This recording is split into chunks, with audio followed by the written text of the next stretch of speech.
Hachi Machi, it is Flight Check Season 1, Episode 24. We are back at it again with yet another episode of your favorite FlyQuest-related fan podcast.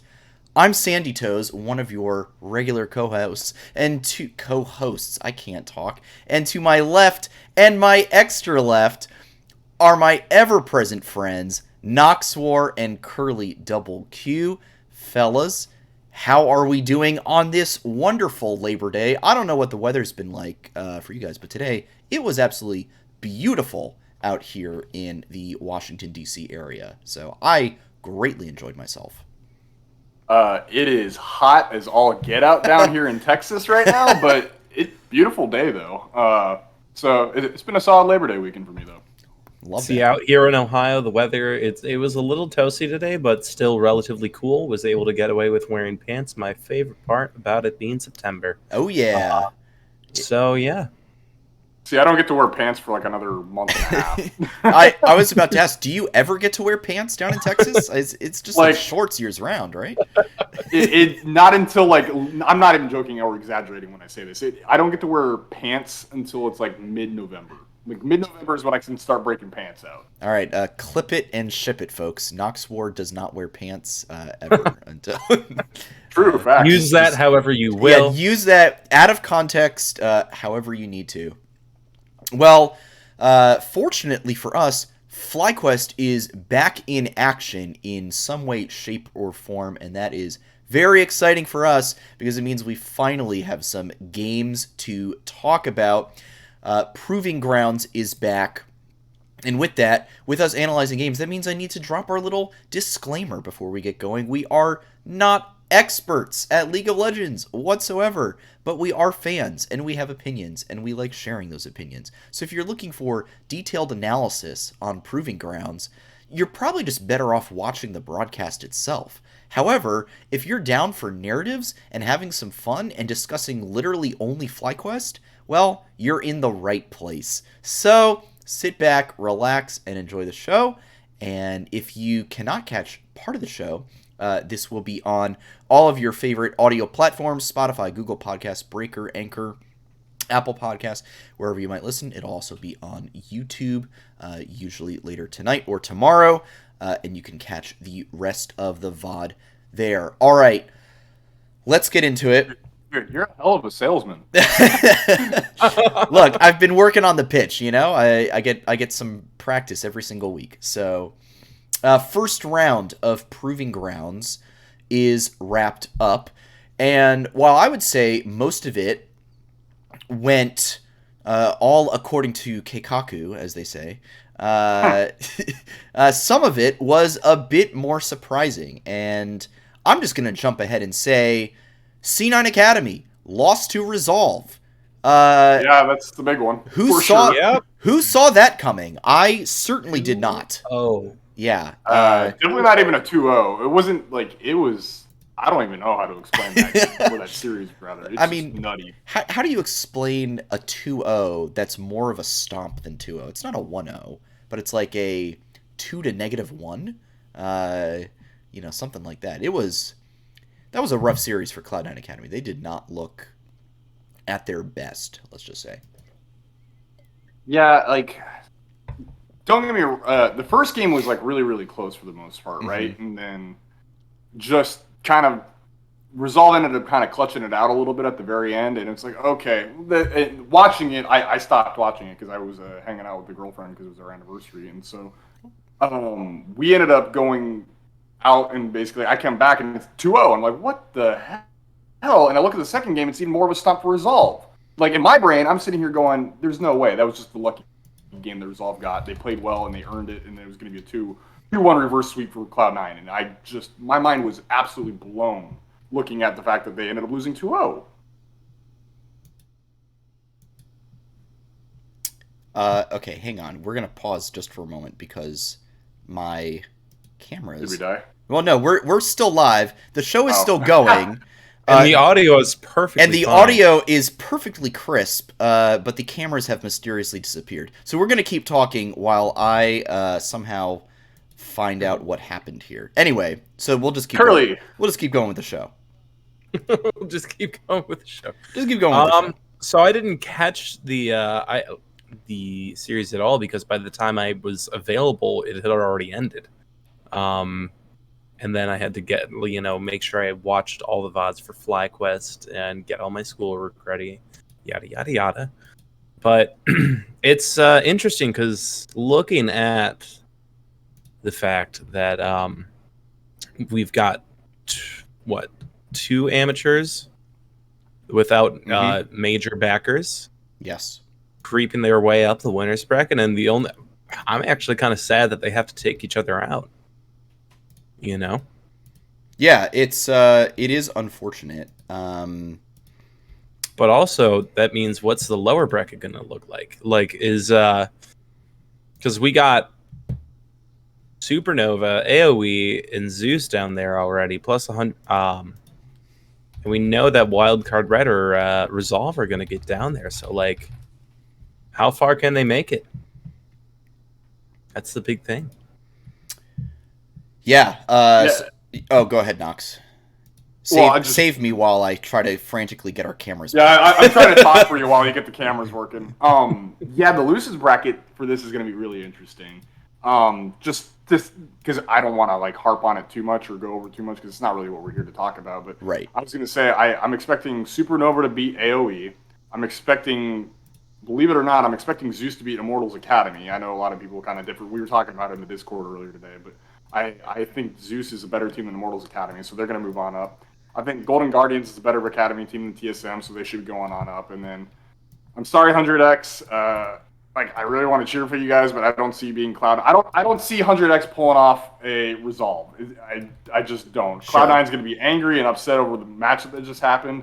On top of the fact that 100X just had some of their players brought up to 100 Academy, if I understand that correctly. So they've got two random players that they just randomly signed right before the roster deadlock. So I don't see a world where 100X is going to be able to pull anything off this time around, which sucks, but it is what it is. So I'm expecting Cloud9 Academy to win that. From there, then you got to look at the upper bracket, and we can talk about that more later. But at least for the lower bracket, for the time being, those are my 4 match predictions. Yeah, I think I'm in fairly close agreement. Yeah, it should be easy TL.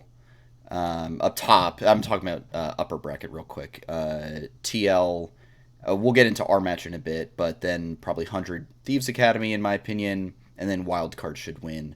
Losers bracket is super interesting for me because between Nox, I think I missed if you had an opinion on Supernova versus Area of Effect. Supernova. Rice probably isn't listening, but me and him had a back and forth over the fact that I think Supernova is actually going to make a fairly respectable run in the losers bracket. They're not going to go all the way or anything like that, but I'm honestly expecting them to beat this AoE squad, and then I'm expecting them to beat, because I expect TLA to beat Cloud9 Amateur, so I'm expecting them to beat Cloud9 Amateur, and that's probably when they'll lose on the next round after that. Right. Probably against Zeus. Okay. Zeus is my prediction when they finally drop out of the tournament. But I think Supernova is actually good enough to make a solid little run, and they'll drop out where FlyQuest dropped out in spring. A little bit of an impact. Okay, so in that maybe second or third round of losers bracket, somewhere around there, you're saying? Yes, exactly. So I have faith in them that they'll make a decent run, and I think I don't think any of their players are really super valuable or anything like that, but I do think people should probably like Appa. I really, really like Appa, and Fnatic was on our Academy team last year. Yes. I think both of them deserve to be looked at again to be picked up by Academy teams coming into the off season this year. And Winter's been around for a really, really long time, and I've talked to him a little bit on Twitter, so maybe I'm a little bit biased, but maybe teams could look at him too, but that's just me. I mean, Winter, Fnatic did really, really well in the, he's on Resolve currently, isn't he? Yes. Yeah, so he did really, really well in that series, in my opinion. So I'm really excited to see how he continues to perform. I think he could be a great asset on that roster. And then for any roster, I think we've seen in the past Academy players get dropped super fast after a, less than great season. So could be nice if he would get a second shot. All right, the cameras are back. I know that was Cameras are back. Cameras are back. I know that was a little. Now all you stuck. need to do is move the overlay above them. Yes. Good point. I am going to. I sincerely Boom. apologize for my lack of commentary. I was just super fascinated with watching you do this on my screen. All right. Well, if you especially when it was just me. if you were not watching the VOD, if you were only on the audio, then you missed a time and a half. But okay, back on track. Let's see. So, yeah, some really interesting matchups coming up. I'm predicting the Zeus win over Immortals Academy, personally. Oh, yeah. I can see that. C9 Academy, I expect will bounce back over 100 next. And then TSM Academy versus Golden Guardians Academy. That's actually, like, a closer series than I think most people are expecting. Which one? TSM TSM Academy. and Golden Guardians. Yeah. Oh, yeah. That should be a really interesting one. I don't know if I want to make a prediction on that one just yet. Say it's going TSM's way. I'm giving the edge to Golden Guardians. Yeah, I mean I'm kind of hype on the Golden Guardians roster a little bit, if I'm being honest. So, All right. I'm also just anti TSM. Let's be real. Fair enough. I'm just anti TSM. All right, so let's talk about our best of 3 versus Zeus Gaming. The classic FlyQuest Academy lose one game to give the other team false hope scenario, and then came back to win the second game and win the third game. A series that I think I said on Twitter was a bit touch and go at times. It was not very clear. In fact, it never felt like we were ever in the driver's seat, which is something we got very used to seeing from this Academy squad during the regular season. So, Nox, just starting with you and I both literally just speed reviewed this series prior to showtime.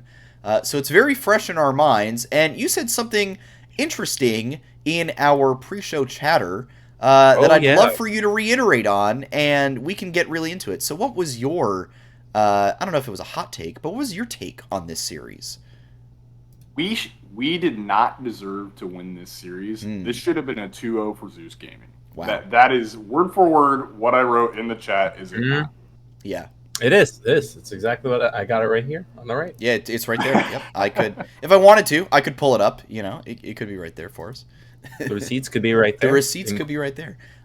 Okay, so should have been an 0-2L for the boys. But it wasn't. We managed to scrape our way back into Game 2, and also fell behind in Game 3 as well. We were down at 15 there in that instance. Some things I noticed. Philip did not do particularly well in his matchups. He kind of got counterpicked a little bit in Game 2. The Poppy came out versus that the Camille. Poppy was a mess. That was it was tough. I really do want to give props to Alorum and Zeus for that pick, because it was a great pick into the Camille. I don't think a lot of other players would be willing to go for that pick. Like, that's a risky one to take, but it really paid off. But then Game 1, Ornn and Aatrox. And then Game 3, let me get what we had. Aatrox versus Urgot. Aatrox, Urgot, yeah. So double Aatrox and a Camille for Philip. I don't want to say he got stomped in lane, but he did not win lane, let's just say. No. And I'll say this. I mean, like, the Camille was going to be bad from the get-go. It was going to be rough no matter what. Right. You just don't win lane against Poppy if you're Camille, because she can shut down a huge part of your kit. Yeah. You know? Right. But then also with the Aatrox against Ornn and Urgot, I don't know if he's, like, just not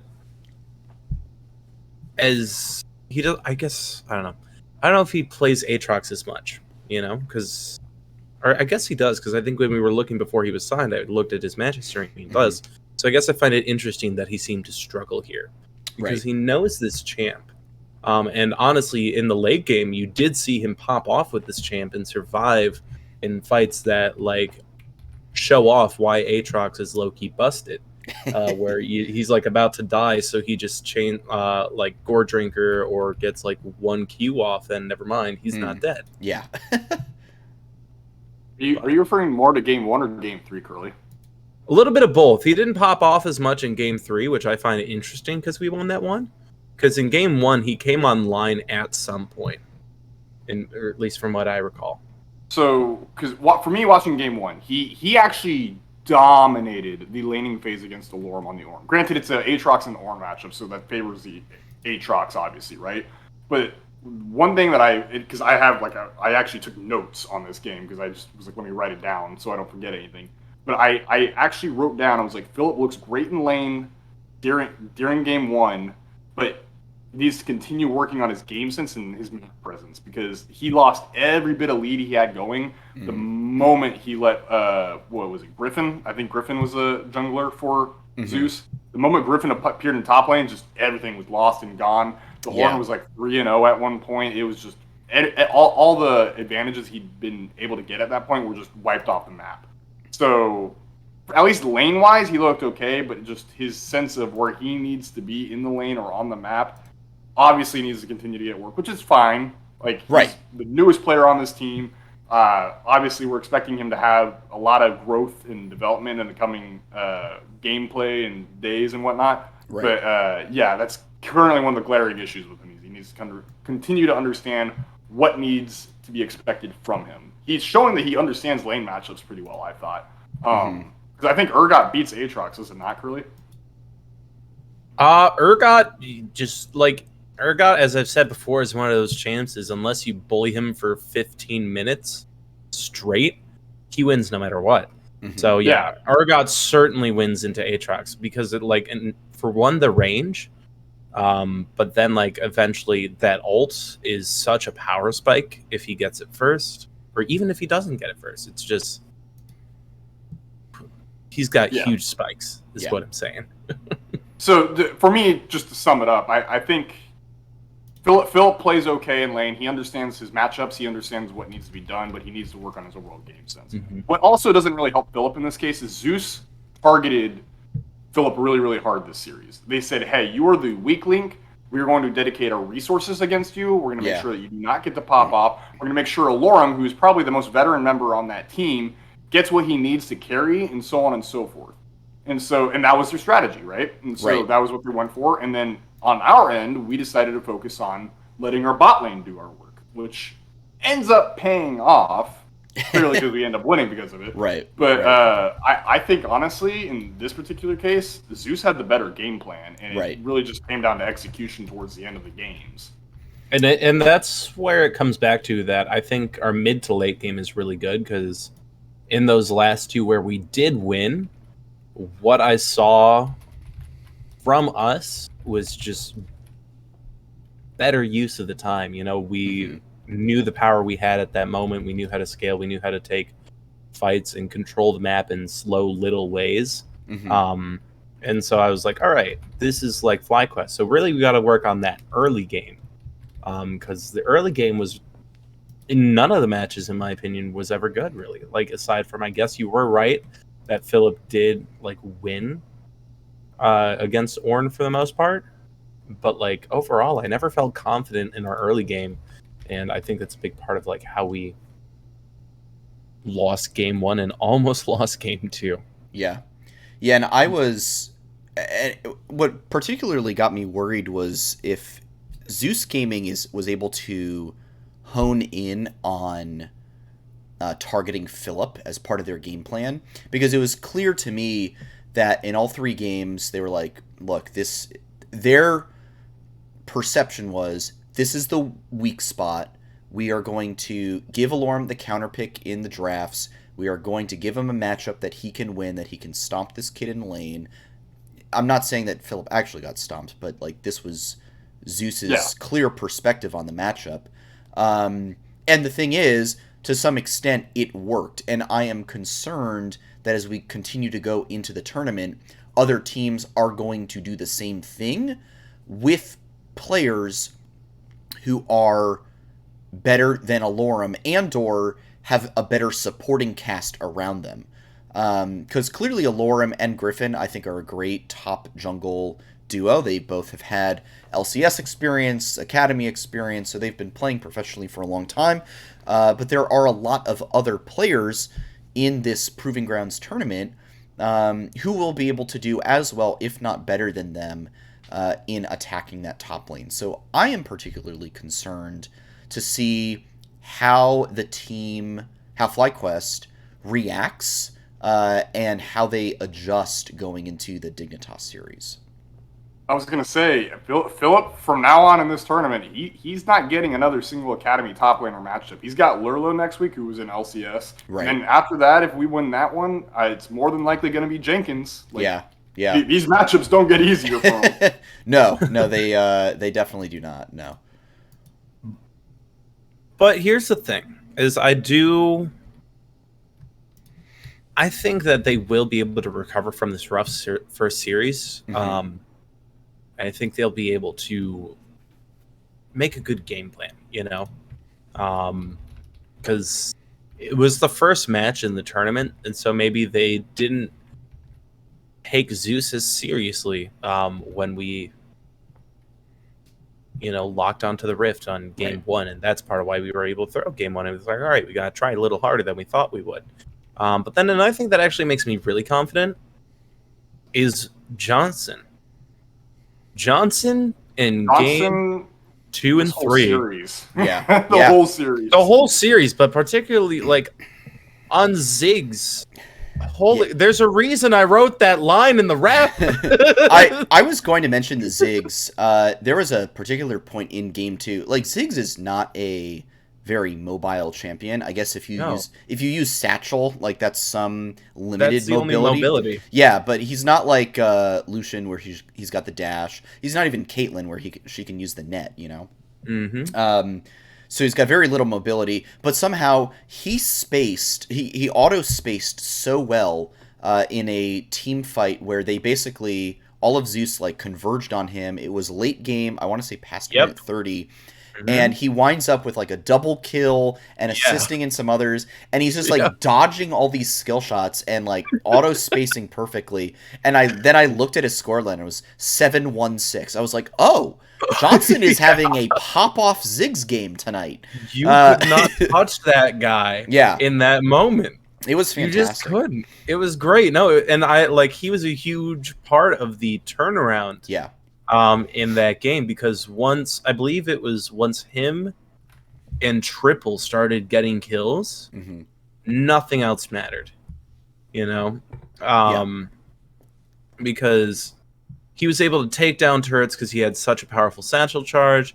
He was able to just deal out damage. If he landed one bomb, that's a third of your health bar gone. It's just it was crazy. And it made me so happy.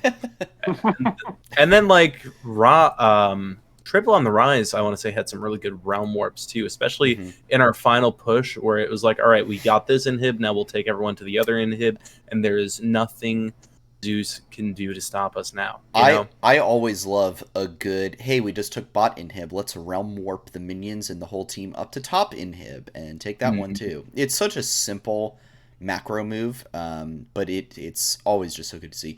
I did think some of the macro that we showed when we had Baron in both game 2 and game 3 was really, really good.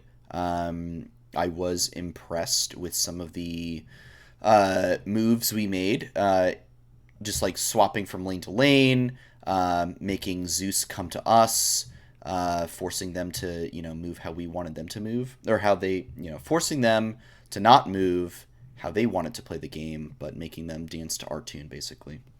I do have to pick a bone with one particular play that occurred in game 1, where Zeus is going for Baron, and Triple and someone else are down taking bot inhib and leaves NXI and someone else at Baron to try to go for a miracle steal. And we basically trade bot inhib for Baron. Mhm. Even Yes. watching that the second time, Oh, that hurt I so was much. not No, I was. pleased with that move whatsoever. Like, I Mhm. understand the idea behind it, where it's like, okay, there will be some bot lane pressure while they have Baron, so they can't do too much. But I feel like Baron just wins that out Well, ultimately. here's the ultimate thing about that moment, because I remember that moment distinctly because I watched that game while I was making breakfast and I was eating my breakfast at that point. Um, And then you lost your appetite for your breakfast. no, my breakfast is too good. I can never Oh, okay, lose my fair. appetite for that. But anyway, I like watched that happen, and as it's happening, I was like, "This is such a gamble, and it's only worth it if it Right. pays off. The Yeah. sacrifice is not like, and because it was really banking on the smite steal. Right. Because if it's a smite steal, we win that game in 2 minutes, just because of the momentum we had and the wave we had. Right. Because it puts two high damage players with a big wave right in their base with a Baron. Right. Absolutely. And so I can see why we were willing to do it, because honestly, I feel like that's kind of the playstyle we're going to develop into, hopefully, of playing these gambles, but making the odds more in our favor. Because it comes from not even just the academy team, like players as a whole. It comes from the Palafox interview. I think I read up. I don't know if it was a preseason or postseason interview, but it's talking about how he like will go with his team if they want to go in, we'll go in, and Right. how Triple. We always talk about when he had his stint in the LCS, that LeBlanc play where he based, peeled up, TP'd right back in, Yeah. and got a triple. You know, like it's so stuff like that is something I hope we are actually seeing from FlyQuest as a whole org. We just got to make sure the odds are better in our favor. Agreed. So we I was gonna ask you guys real quick, and Sandy, I know you were just praising Fly for a lot of their macro stuff, Sure. but Yeah. I don't know if I was actually gonna ask you guys, do you feel like this is the same team that we've seen in weeks past?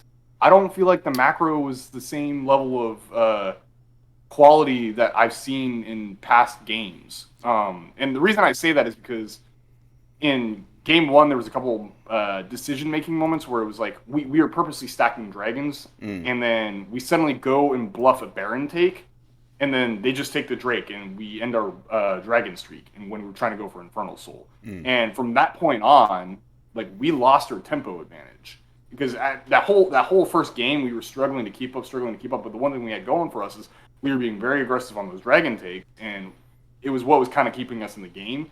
And I think honestly, it was one of those like, okay, we're gonna go bluff Baron, and then Zeus just didn't buy it, and so it's like we sat there, we wasted time. Lanes got pushed out for them. They took the Drake, ended our streak, and at that point, the tempo hard shifted in their favor. Yeah. And then honestly, kind of the same thing happened in game two. We kept making kind of odd macro objective choices, and Zeus was kind of catching in on it. And we only won game two due to Johnson at the end. Straight up, that's all that it was. Yeah, straight up. So, but my original question though is like, do you guys feel it's the same FlyQuest, or did we feel off, or am I like misreading things? Like, what are your thoughts? No, I think you're on something there. I mean, we have to remember that we swapped out a whole player. Who is probably Kumo, one of the bigger shot callers? yes, Kumo for Philip. Oh, yeah. And we know Kumo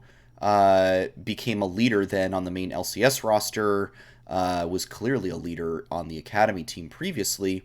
So yeah, this macro does not feel as crisp and as clean as we are used to. This roster does not feel like what we saw. I mean, we have to remember that a large portion of the academy season was basically the main LCS roster just coming in and just hard smurfing on kids, in on in the academy season. So this is, in my mind, this is a different team.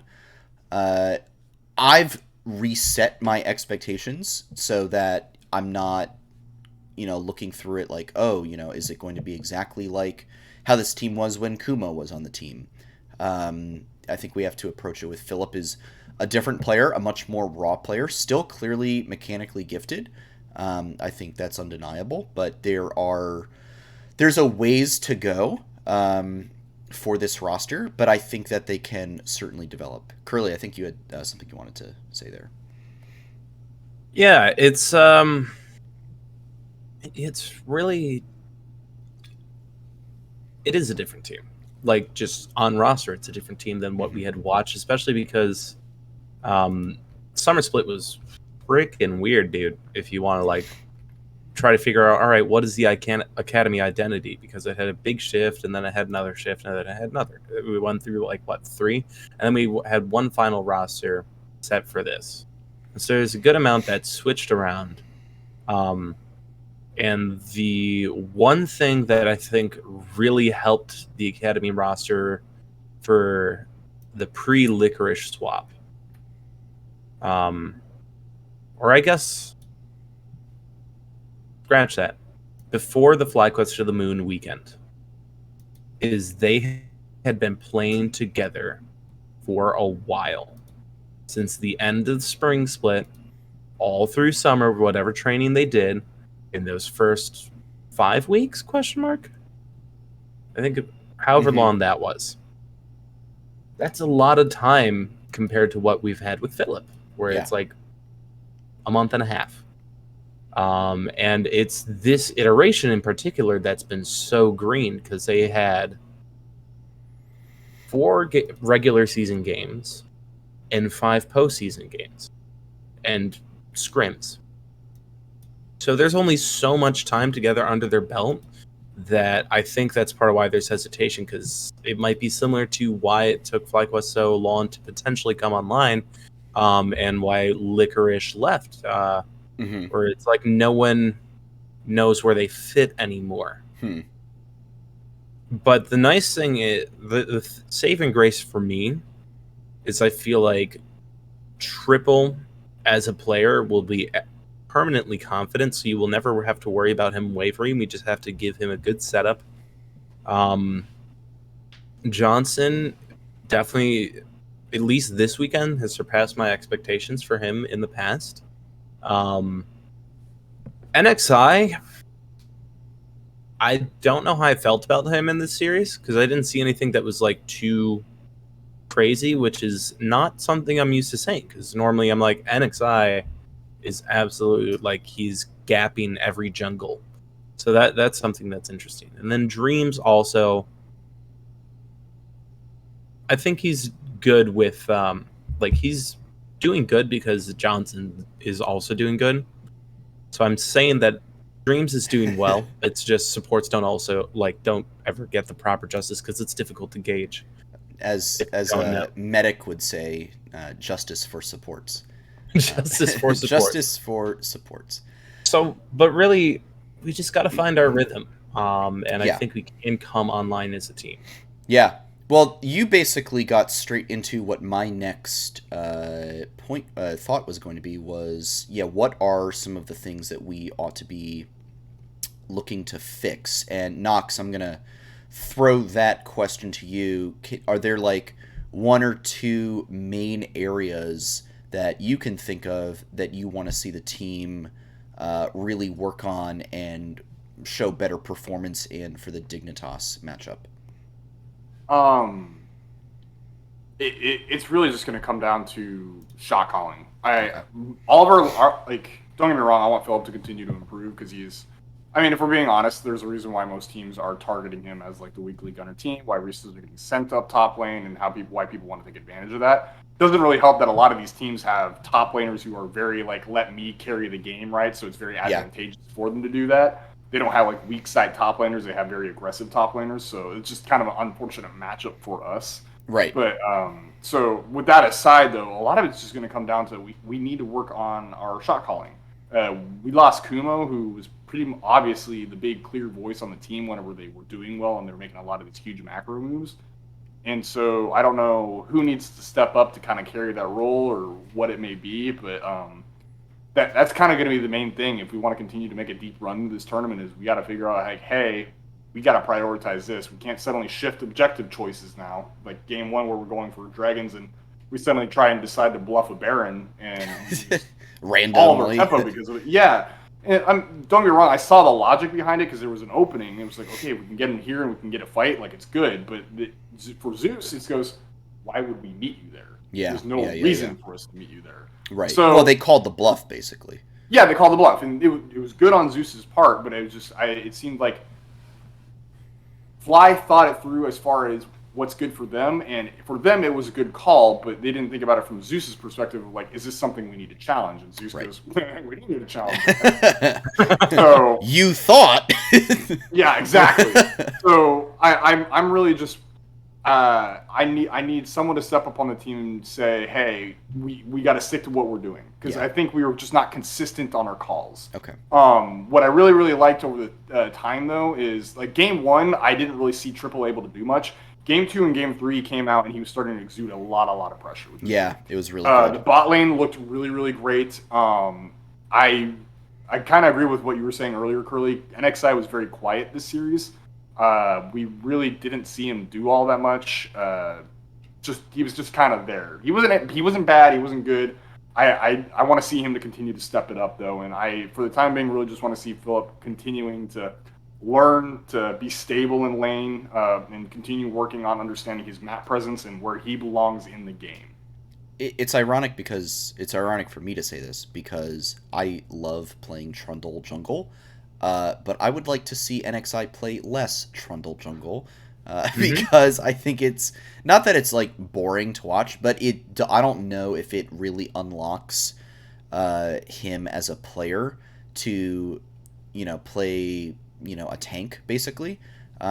He clearly can do well on it, but I really prefer seeing him on the Lee Sin, on the Xin Zhao, on things like that, where he can really be aggressive and we can unlock him as the superstar he can be. All I'm saying is I gave the coaches a roster last week. Come on, guys. You just got to stick to it. Yeah, you just got to listen to the Curly rap, and, that'll just show you everything you need to know. I gave him, it's all right, put these guys on these players, and that's how we win. Right. And actually, I'm looking at this. I'm looking at game 2. We did give him Lee Sin, so that was good. Yep, it was good. Very good. But we were on blue side, and I was a little surprised that we banned the Viego instead of trying to get it. Because normally that's one you ban if you're on red side. Yeah. Yeah, maybe it wasn't the comp that we wanted to play with, or... What patch is Proving Grounds on, though? Because Viego was 11-17. So is he still okay, then?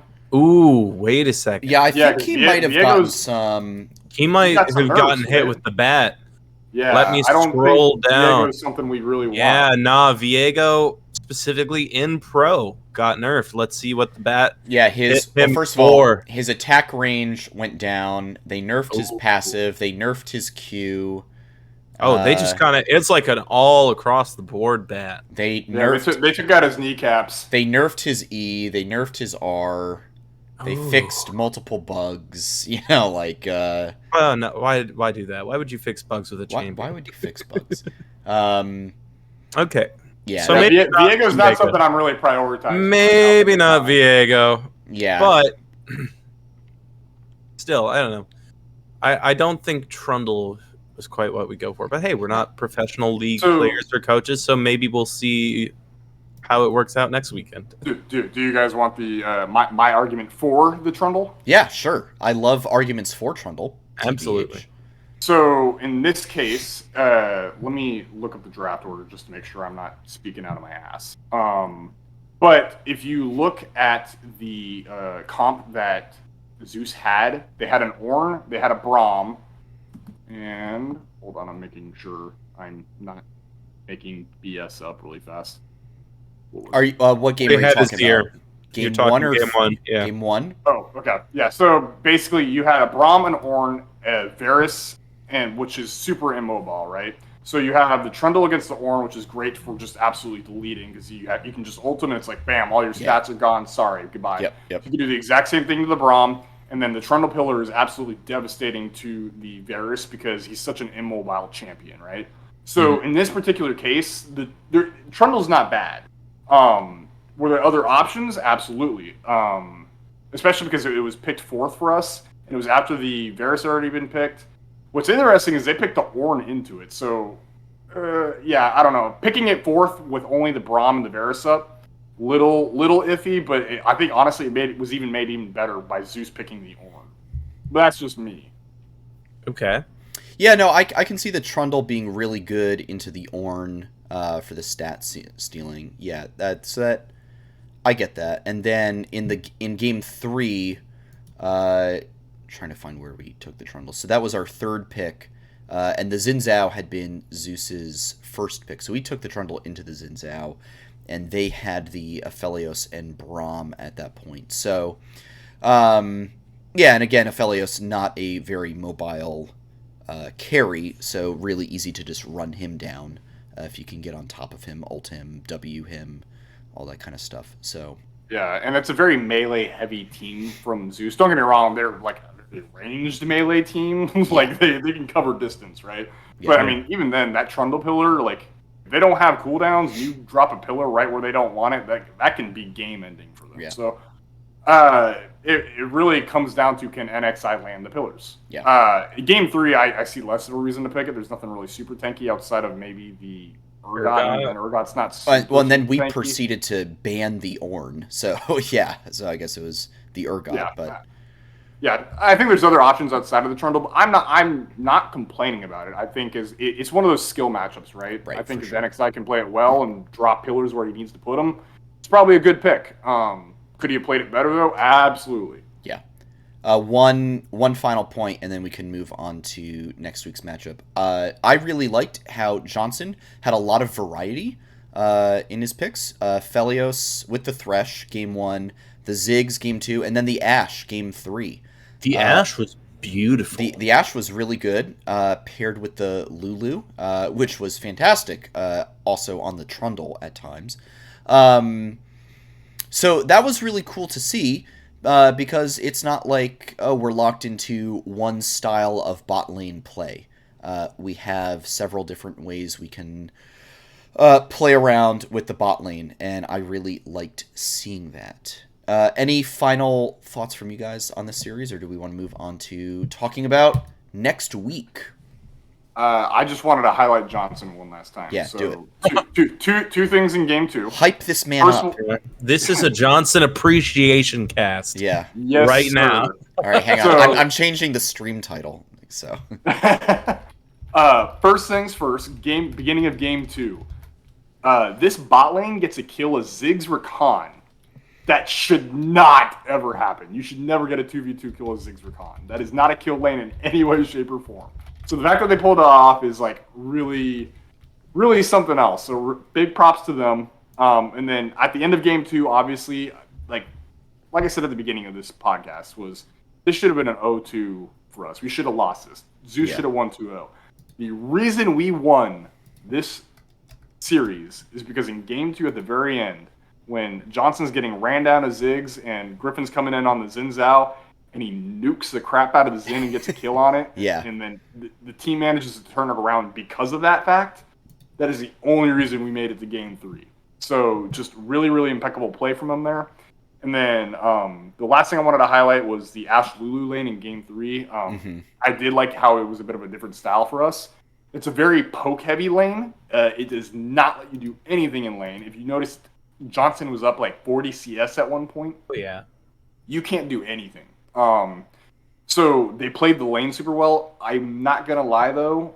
Come later on down the line when we're playing against better bot lanes, though, I don't want to see that matchup again. That's not something you can get away with, because if game goes late enough, that Ashe isn't doing enough. Yeah. Like, I know we ended that game like 6-1 and 4 or something like that. Like, a really, really good KDA, but he only picked up those kills at the very end of the game. That duo bot lane makes me nervous. Yeah. So works well in lane against other teams that are better in the bot lane. You can get a small advantage there, but I don't think it's going to do enough work later on. So that's my little bit on that. Yep. I do have to point out one thing that I just noticed that is not related to FlyQuest whatsoever. In the C9 Academy versus Resolve matchup, C9 banned Aurelion Sol twice in both games. I don't know if APA is like some sort APA's of got a mean Aurelion Sol. if he's an ASOL god, then that's incredible, and I am now their #1 fan because Brilliant Soul. I love watching some interesting. Love me some Aurelion Sol, baby. Let's go. I hope Wildcard does not ban it. Watch some of his games. He has a very nasty Aurelion Sol. Excellent. My kind of mid laner. All right. Dignitas Academy is our opponent. For those interested in watching it live, it'll be 6 o'clock this Friday night on twitch.tv/LCS on the main channel. How cool is that? The first matchup of the night, so you won't have to wait for a previous series to conclude. It will start right on time. Their history so far in this tournament, only one matchup. They played Immortals Academy and 2-0'd them. However, it was not as much of a stomp as a 2-0 scoreline might tell you. I just watched most of this series. Dig basically won because Immortals threw at Baron in game 1. And then their early game in game 2 was frankly not very good. And Immortals basically made a bunch of mistakes. Keith kept getting caught out. Dig just kept getting pick after pick on him. And they slowly clawed their way back. They, stacked up dragons, and they had the teamwork to basically make it through. So, all that said, yes, it was a 2-0. No, it was not a clean 2-0. In fact, it probably could have been a 2-1 or could have gone to Immortals Academy had they played that series out better. So, all that to say, let's start with some predictions. Curly, Dig versus Fly. What's that scoreline going to be? Oh, FlyQuest. 2-0. Brother, I'm right there with you. Even though I'm not I'm admitting we had a rough weekend. This series was not what I want it to be. We're probably going through some rough patches. But I think we're Zeus still better than Dignitas Academy. Zeus Gaming is a good team. I think they are one of the better. They are top 3 amateur in my book. Right there, right under Wildcard Red for me. So to 2-1. Even though it was a messy 2-1, and we, as Nox said, probably should have lost the series, I would, if it was a Zeus versus Dig series, I would also be saying 2-0 for Zeus. I don't think, I'm not particularly concerned about this team. Nox, are you going to be the pessimistic one in the room tonight? How's it going to be? I'm sorry to do this to you guys. Uh-oh. However, here we go. I do think that Dignitas is going to lose 1-2. We'll take a 2-1. we're gonna drop the first game, right? I was gonna have to at Ricebox for a second. No. I got scared there for a moment. We're gonna drop the first game because we're very typical of doing that. I think we gotta have it like a warm up game. I think that's how it's gonna be. We got to get our shot going. We got to get our brains going. But I think we got to wake up. We'll take this series 2-1. Yeah. So I think we'll probably lose the first game, and then we'll come back and we'll reverse sweep it. We'll go the Northern Arena route. I think that's how this is going to turn out. The classic Northern Arena route. The 1-2. So we'll still take the dub, but we will drop a game is my prediction. See, FlyQuest, I love you, but when they say give them the 1-2, I don't think that's what they mean. It's not... Because 1-2 is supposed to translate to 2-0 because you give him the one leg beating in that, so you hit him right up again with game 2, and bam, we move on. But hey, as long as you're saying FlyQuest will win Nox, because like I said, that's all that matters, Yeah, I'm not dissenting here. I believe in the boys. I just think they're a little sleepy sometimes when we get started, and that's okay. They got to wake get up. the coffee in and they wake up, we're good. Right. Is there anything from Dig, Knox, that you are particularly concerned about? Any picks? Any way that they've played? How should FlyQuest be going about taking down this team? So, for people who don't know, the roster of Dignitas Academy is Lurlo top lane, Will in the jungle, Soligo, who played very well on Dignitas earlier this split, the main team. You have Spawn as the AD carry and JJ, who is an ex-FlyQuest support in the bot lane. And you have Invert as the coach, who I don't know if you guys know, but Invert's a pretty solid coach in my opinion. I do have a little bit of respect for him. My big thing I'm worried about is obviously just a very tiny amount. Just smidge, not like Peter Dunn or Loyola or any of those guys, but exactly. he is a good coach. Right. I think he has some good things to say. Yeah. My big worry is once again going to be the top lane. Lurlo is a top laner who has played in the LCS before. He has the experience. He's solid.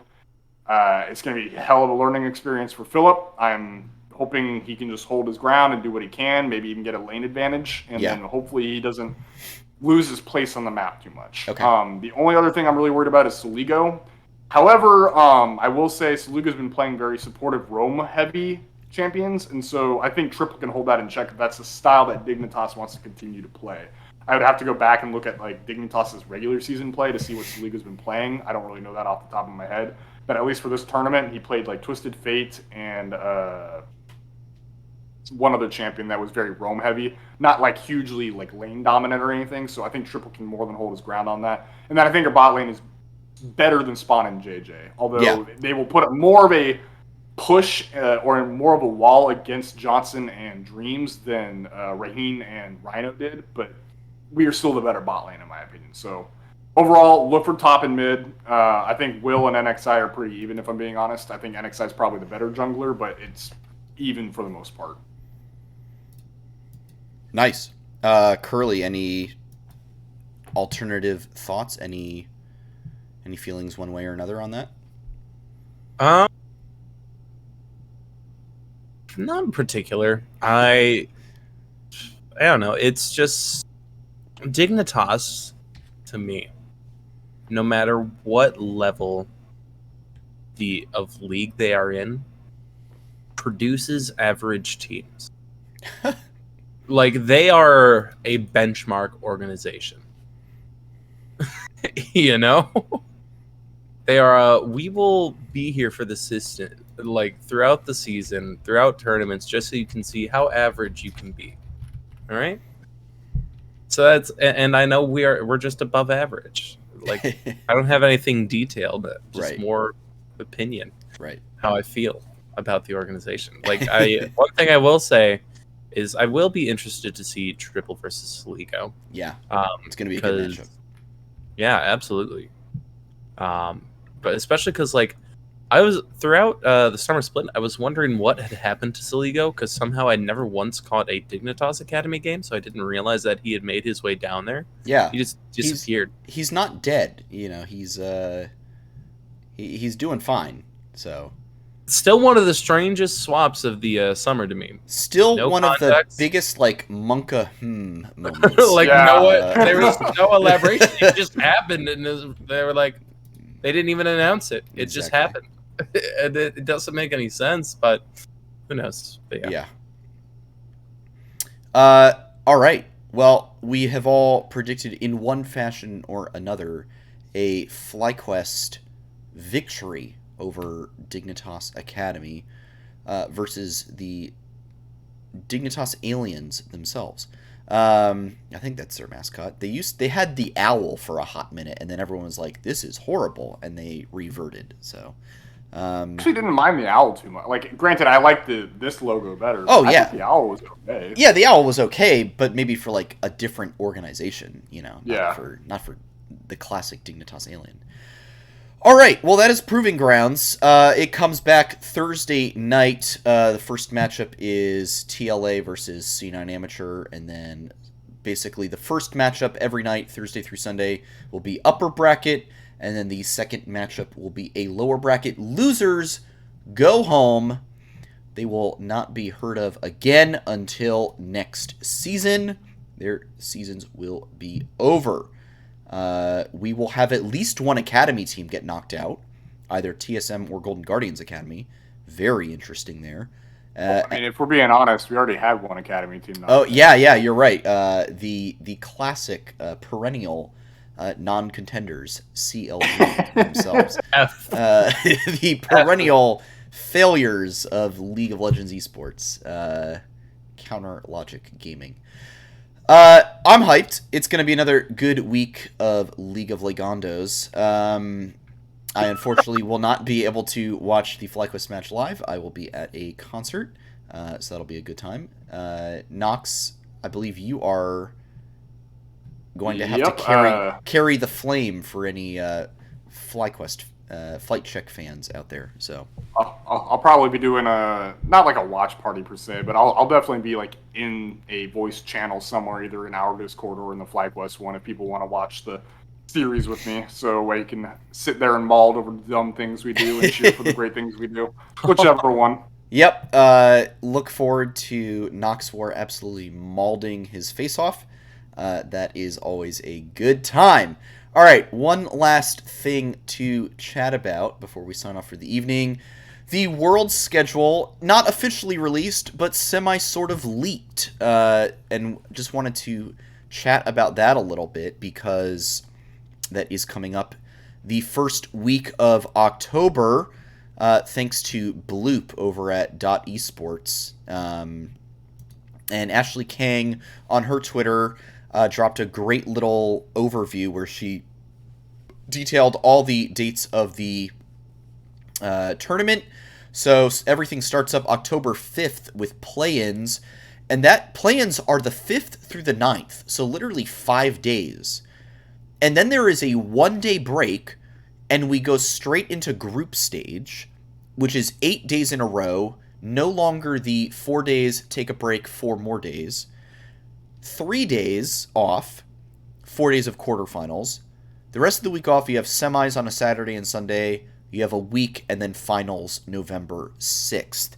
And then she went into a little bit more of a comparison between this and Worlds 2020, where they did have that break, that day off in between group stage matches. Plans were a bit longer. Quarterfinals, you had like more time off between group stage and quarterfinals, more of a break between quarters and semis, all this kind of stuff. Nox, I mean, for you, looking at this and this schedule, there's not a lot of time here for players to get any downtime or relax, really, until you get to, the quarters and semis part of the tournament. This is going to be probably one of the most intense tournaments we've ever had for Worlds. And, yeah. I'm not saying that in terms of competition. I mean, granted, it's looking up to be a good tournament, don't get me wrong, but like just scheduling-wise, the intensity of the times and the fact that everything's getting shifted to Europe last minute, and so people are rushing to get to Europe and boot camp right now. It's going to be, and just COVID in general, right? All the precautions that need to be taken. And don't even get me started on all the producers and the people making the world song. This has got to be one of the most hectic tournaments we've ever had. So my thoughts and hopes to all of them getting it done. It's going to be a hectic couple months for those guys. So hopefully nobody gets burnt out too bad, and hopefully it's a good tournament. That's all I'm really hoping for. But yeah, it's going to be stressful. Yeah, for sure. Curly, you sounded shocked there for a moment. I mean, I'm thinking about everyone involved. Like, the amount of potential fatigue for the players, for the coaches, for support staff, for the cast. Mm-hmm. Like, for everyone. Like, it's going to be... And even for the fans, that's a lot of content to try to attempt to consume. Yeah. I mean, I remember I was really struggling during MSI to keep up with all the content that was coming out. Yeah. And, I mean, you even saw today Captain Flowers announced that he will not be casting Worlds. He has taken himself, not because Riot doesn't want him, but he has taken himself off of the cast because he needs the mental health break, which that's great. And we promote mental health around here. We do promote Absolutely. mental health around here. We'll definitely miss him on the show. He is probably my favorite League of Legends caster. But look, mental health is definitely more important. Yeah, it's going to be a tough world for a lot of people. So make sure to give them your public support when you can, because they are going to be exhausted. Hopefully, they are able to get as many people, as much of the show actually in Iceland as possible, because I know they are at least doing Valorant Masters on site, from what I can tell, because I saw Riv is heading to Berlin with Dash right now. So I believe they're doing that. So they should be able to do something similar for Iceland. But yeah, give people your support, because they are definitely going to need it. Well then, are there any other topics we want to hit on before we close out the show? I don't got anything else. Curly, Yeah. how about you? I think, I think that's just about it. Very sick, very cool, very rad. Alrighty, well, thank you all so much for listening to Flight Check Season 1, Episode 24. Proving Grounds, it's here to stay. It'll be here for at least a few more weeks, and then we're going to get right into Worlds. Lots of fun content to come. Let's hope that FlyQuest stays in the tournament so that we continue to have things to talk about on the show. That would be very preferable. If you have enjoyed what you are listening to, why don't you go ahead and hit that follow button? And if you're on YouTube, smash the subscribe button. That would also be very sick. Very cool. If you are on any of the audio-only platforms, go ahead and follow the show right now so that you get a nice little ping in your app or whatever when there's a new episode online for you to listen to. We are on all of your favorite audio platforms, as I said earlier: Spotify, Google Podcasts, Anchor, Apple, the whole 9 yards. I have football on the brain because it is fantasy football season, and I've done one draft today, and I'm going to go do another draft right after this. So, I'm Sandy Toes. I don't have anything to plug or promote. It's a good time. Knox, do you have anything that you want to shout out before we wrap things up?